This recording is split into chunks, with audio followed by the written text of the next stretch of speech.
السلام علیکم ورحمۃ اللہ وبرکاتہ۔ کیسے ہیں آپ سب؟ امید کرتی ہوں آپ سب خیریت سے ہوں گے۔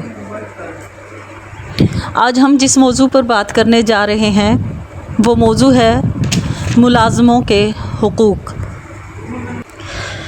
اسلام نے مالک اور ملازم میں اخوت اور ہمدردی اور اعتدال کو فروغ دینے کا درس دیا ہے۔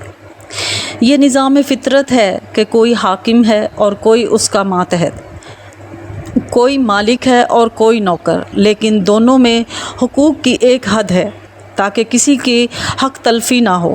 اس لیے ملازموں اور نوکروں سے نرمی کا سلوک کرنا چاہیے۔ حضرت ابو ہریرہ رضی اللہ تعالیٰ عنہ سے روایت ہے کہ رسول صلی اللہ علیہ وآلہ وسلم نے فرمایا، کھانا اور پہننا مملوک کا حق ہے اور اسے طاقت سے باہر کام کی تکلیف نہ دی جائے۔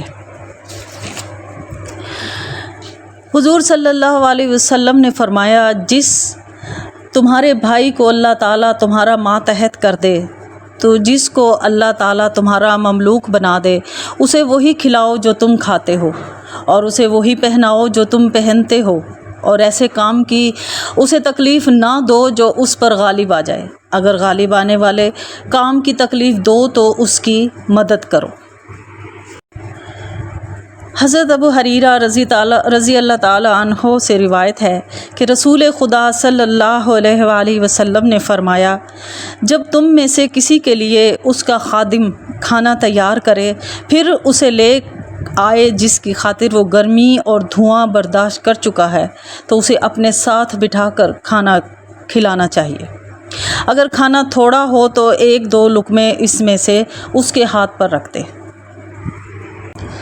حضرت عبداللہ بن عمر رضی اللہ تعالیٰ عنہ سے روایت ہے کہ ان کا خزانچی ان کی خدمت میں حاضر ہوا تو انہوں نے فرمایا، کیا لونڈی غلاموں کو ان کا کھانا دے دیا ہے؟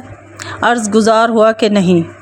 فرمایا کہ جاؤ ان کا کھانا دو، کیونکہ رسول اللہ صلی اللہ علیہ وآلہ وسلم نے فرمایا ہے، انسان کی بربادی کے لیے یہی گناہ کافی ہے کہ جن کی روزی اس کے ذمے ہو اسے روکے۔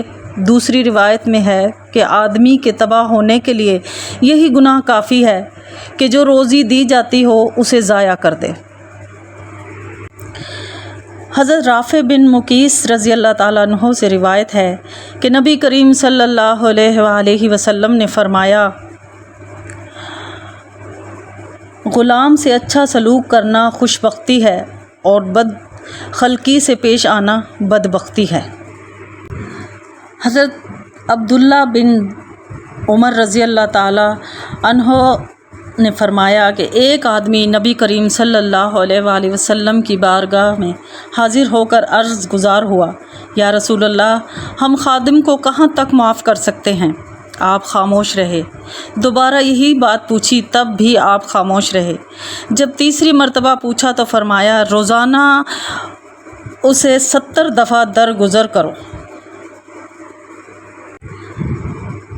رسول اللہ صلی اللہ علیہ وآلہ وسلم نے فرمایا، جب تم میں سے کوئی اپنے خادم کو پیٹے اور وہ اللہ کو یاد کرے تو اس سے اپنے ہاتھ کو اٹھا لو۔